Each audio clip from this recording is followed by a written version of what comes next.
Hi అండి, అందరికి నమస్కారం. నేను మీ doctor Sai Chandra, consultant joint replacement and arthroscopy surgeon, Pulse Heart super speciality hospital Miyapur. So ఈరోజు మనతో ఉన్నారు ప్రముఖ కార్డియాలజిస్ట్ డాక్టర్ మువా శ్రీనివాస్ గారు. సో సార్ని అడిగి కొన్ని ముఖ్యమైన ఇంపార్టెంట్ డౌట్స్ని మనం క్లారిఫై చేసుకుందాం. సార్, ముఖ్యంగా మీరు టైం ఇచ్చినందుకు చాలా thanks sir. Thank you sir. Sir, మనం ఈ మధ్య వార్తల్లో కూడా ఒకటి చూసామండి. 6 months బ్యాక్ యూపీలో ఒక యంగ్ కపుల్ వాళ్ళ ఫస్ట్ నైట్ అప్పుడు హార్ట్ అటాక్తో చనిపోయారని, అంటే వేరే రీజన్స్ ఏం లేవో, ఈవెన్ పోస్ట్ మార్టం రిపోర్ట్ కూడా ఇద్దరు హార్ట్ అటాక్తో చనిపోయారని వచ్చింది. అలాగే తర్వాత మనం అప్పుడప్పుడు న్యూస్లో కూడా చూస్తుంటాము, వాళ్ళు సెక్స్ చేస్తున్నప్పుడు హస్బెండ్ ఇలాగ హార్ట్ అటాక్తో చనిపోవడం అని. సో దానికి ఏంటి sir, what can be the reason? So మొదటిది, ఒకళ్ళు గుండె ప్రాబ్లం చనిపోవడం అనేది మనం ఎక్స్ప్లెయిన్ చేయొచ్చు. ఇద్దరు ఒకేసారి హార్ట్ అటాక్లు వచ్చాయి ఫస్ట్ నైట్ కానివ్వండి, ఇప్పుడు ఒకేసారి ఇద్దరు చనిపోయారంటే అది మెడికల్ కారణాలు అయ్యే అవకాశం బాగా తక్కువ.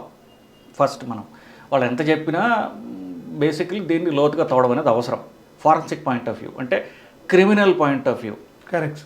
సో అది 99% అదే ఉంటుంది. ఇకపోతే 1% ఏముంటుంది, ఇద్దరికీ ఒకేసారి హార్ట్ అటాక్ రావడం అనేది చాలా అరుదు. జరగదని నేను అంటలా, చాలా అరుదు. సో ఆ 1% గురించి మనం మాట్లాడుతున్నాం.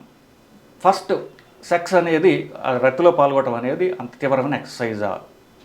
సో దాని గురించి చేశారు. ఎందుకు, ఇప్పుడు హార్ట్ అటాక్ వచ్చిన తర్వాత, స్టెంట్ అయిన తర్వాత, బైపాస్ అయిన తర్వాత, వాళ్ళు డిశ్చార్జ్ టైంలో కానీ మొదటిసారి వచ్చినప్పుడు కానీ వాళ్ళు అడక్కపోవచ్చు, కానీ వాళ్ళ మనసులో ఈ క్వశ్చన్ ఉంటుంది మగవాళ్ళకి, వాళ్ళు సిగ్గుపడి అడక్కపోవచ్చు. సో సెక్స్ అనేది తీవ్రమైన ఎక్సర్సైజ్ కాదు, చాలా మైల్డ్ ఎక్సర్సైజ్. ఇప్పుడు మీరు దాన్ని క్వాంటిఫై చేశారు కూడా. ఇప్పుడు మీరు ట్రెడ్మిల్ చేస్తున్నారు అనుకోండి, 4 స్పీడ్లో నడిస్తే మీరు ఎంత ఎక్సర్సైజ్ చేస్తారు? చాలా ఏంటంటే చాలా రిలాక్స్డ్గా ఈజీగా చేసేటటువంటి ఎక్సర్సైజ్ అది. అంత క్యాలరీ బర్నింగ్ మాత్రమే ఉంటుంది రతిలో పాల్గొన్నప్పుడు. అది కూడా తట్టుకోలేని గుండె ఉండాలి. సో ఏమిటి, గుండెలో కొన్ని రకమైన వాల్వ్ ప్రాబ్లమ్స్ ఉంటాయి. ఏంటంటారంటే గుండె లెఫ్ట్ సైడ్ అయోర్టిక్ వాల్వ్ అని ఒకటి ఉంటుంది, మైట్రల్ వాల్వ్ అని ఉంటుంది. ఎస్పెషలీ అయోర్టిక్ వాల్వ్ ప్రాబ్లమ్స్ ఉన్న వాళ్ళు కొంచెం ఎక్సర్సైజ్ కూడా తట్టుకోలేదు గుండె. రెండవది తీవ్రమైనటువంటి బ్లాక్స్. అది పెళ్ళి అయిన ఫస్ట్ నైట్ అంటే వాళ్ళకి 25 ఏళ్ళలో ఉండేటటువంటి అటు ఇటుగా ఆ వయస్సులో వాళ్ళకి గుండెలో బ్లాక్స్ ఉండే అవకాశం బాగా తక్కువ. ఇప్పుడు గుండెలో బ్లాక్స్ రావాలనుకోండి, ఎంత స్ట్రాంగ్ ఫ్యామిలీ హిస్టరీ ఒక 40 ఏళ్ళకి వస్తుంది జనరల్గా. 20 ఏళ్ళకే అంత తీవ్రమైన హార్ట్లో బ్లాక్స్ ఉండి హార్ట్ అటాక్ వచ్చే అవకాశం బాగా తక్కువ. ఇద్దరికి ఉండే అవకాశం ఇంకా తక్కువ. సో ఇద్దరికి వాల్వ్ ప్రాబ్లమ్స్ ఉండే అవకాశం ఎక్కువ ఆ వయసులో చూసుకున్నప్పుడే. ఇప్పుడు ఈ లెఫ్ట్ సైడ్ చెప్పినట్టు అయోర్టిక్ వాల్వ్స్ కనుక సన్నబడితే కనుక వాళ్ళకి ఎక్సర్సైజ్ చేసినప్పుడు ఇట్లా చనిపోవడం జరుగుతుంది. ఇన్ఫ్యాక్ట్ అయోర్టిక్ వాల్వ్ సన్నబడిన వాళ్ళల్లో 17% మందిలో సడన్ డెత్ వచ్చే అవకాశం ఉంటుంది మైల్డ్ ఎక్సర్సైజ్ చేసినప్పుడు కూడా.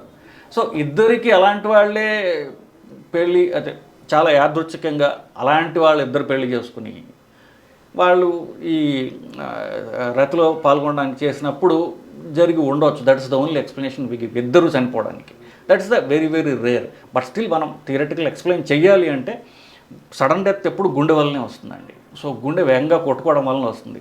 దానికి కారణాలు చూసుకున్నప్పుడు వాల్వ్ ప్రాబ్లమ్స్, కొన్ని పుట్టుకతో వచ్చినటువంటి ప్రాబ్లం. ఎందుకంటే ఆ వయసులో సడన్ డెత్ రావడానికి ఏమిటి కారణం చూసుకున్నప్పుడు పుట్టుకతో వచ్చినటువంటి కొన్ని, ఇప్పుడు గుండె ఒక్కొక్కసారి వేగంగా కొట్టుకుంటుంది. మనకు 60-70 సార్లు కొట్టుకునే గుండె 200-250 సార్లు కొట్టుకుంటుంది. వెంట్రుకులర్ టాకికార్డియా అంటారు. అలాగ వచ్చినప్పుడు కూడా బట్ ఇద్దరికి అదే టైంలో అది రావడం అనేది చాలా చాలా అరుదు. But still these are the possibilities.